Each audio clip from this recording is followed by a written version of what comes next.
If you are a content creator, then you probably agree with me that the cost of production is not easy.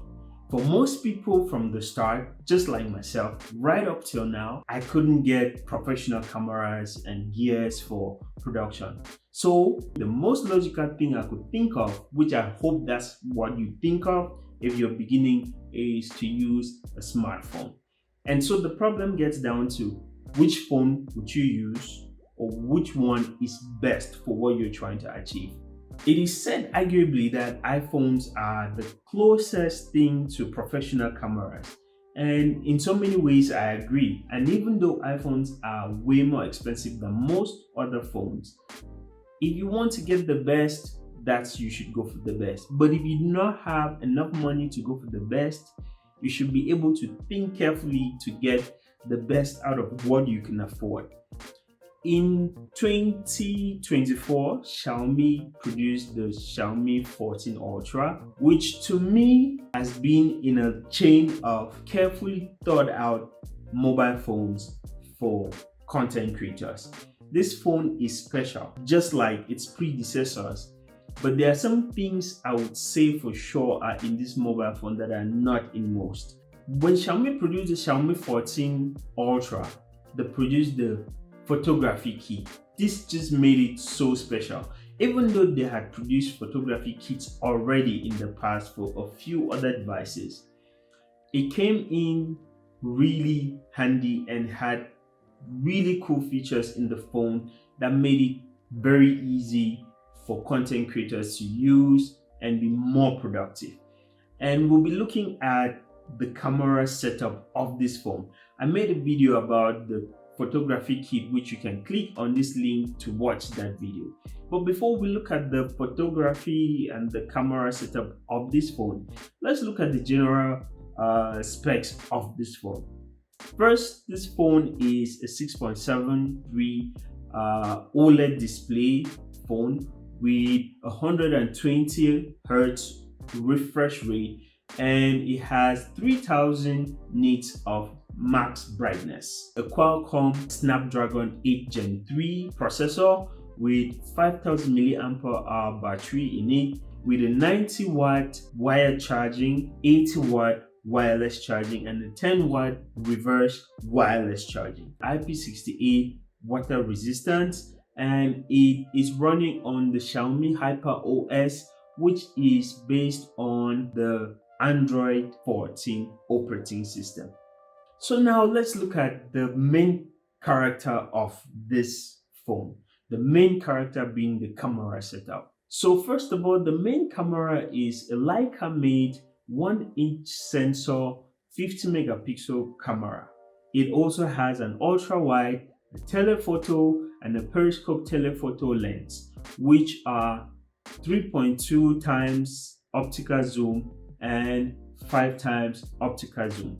The main camera has a 120 times digital zoom. The difference between a digital zoom and an optical zoom is that a digital zoom is basically cropping into the picture. So if you see a digital zoomed picture and an optical zoom picture, an optical zoom picture still has a lot more details in the picture than a digital zoom, because a digital zoom is basically cropping into a picture. You should take note that all the 4 rear cameras are 50 megapixel cameras and the record at 4K, and the main camera records 4K up to 120 frames per second and 8K at 30 frames per second. The highlight of the main camera is the variable aperture. This camera has a variable aperture of f1.6 to f4.0. This means that you can change the aperture depending on the light situation of where you are shooting. If the light is bad, you can use f1.6, but if you have too much light and you don't want all the light, you can use f1.4, and in between you can switch. You should also take note that the variable aperture is only for the main camera. The other cameras are stuck on f1.8 and f2.5. Having such a huge sensor, which is one of a kind. Very few phones have 1-inch sensor camera. It makes it possible to have really good images even at night because the sensor is large and it takes in much light. You are able to have relatively good images even at night because of the sensor size.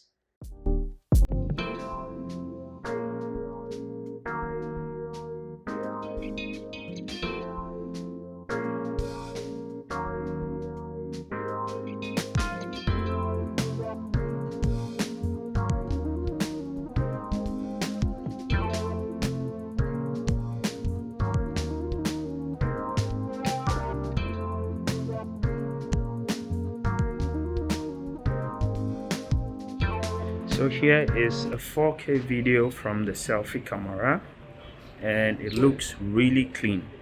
And in the pro mode of this phone, you can record your videos on log. Log is a professional video format that almost strips out all the color from an image so that you can color grade that image the way you want when you are editing that image.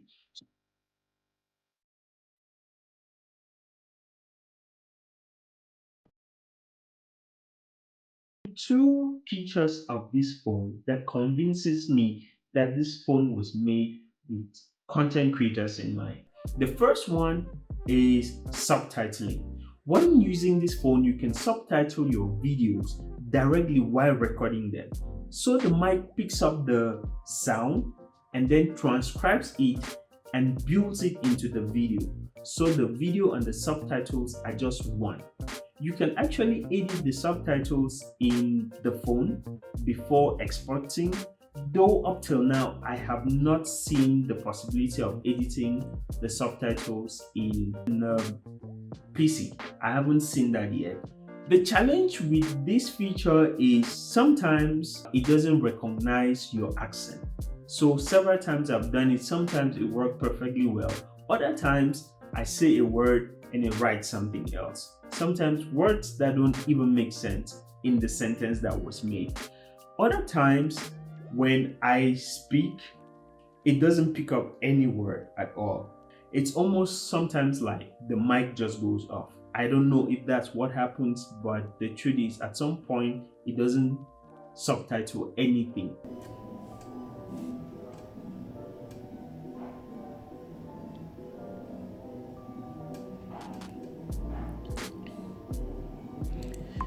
Right now, I am testing the subtitle of this phone to see if it works well or not.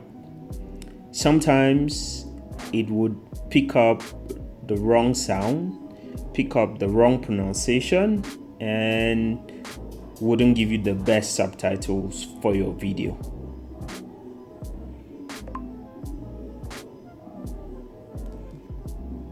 Right now, I am testing the subtitle of this phone to see if it works well or not.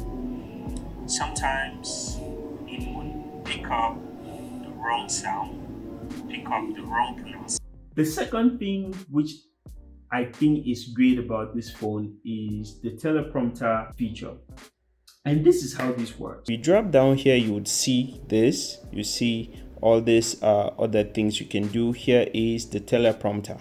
If you click that, it comes here. So this is already a text I have put in, but if you did not have a text already, you click there, you have a space here, you can type in stuff on, right? You can type in stuff here. And if you come down here, you would see import text. If you click import text, you'd see you can import doc. All the formats you can do. If you click OK, you go into your phone menu.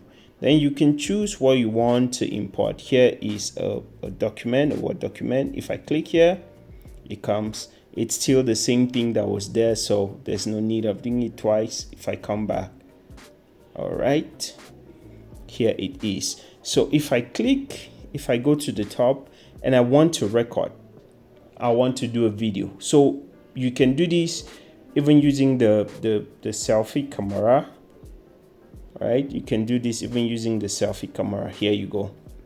So right here I have this. If I click on the record button, it starts, the teleprompter starts reading down. And what I can do is I can change the speed, the scrolling speed. If I increase this, you see it's much faster. If I reduce it, it's slower. I can increase the text, the size of the text. The downside is, if you're using this feature, that would mean that you're using the selfie camera. And what's the point of having great cameras when you would not use them? Because to use this, the script would be displayed on your screen and you would have to use it on selfie mode.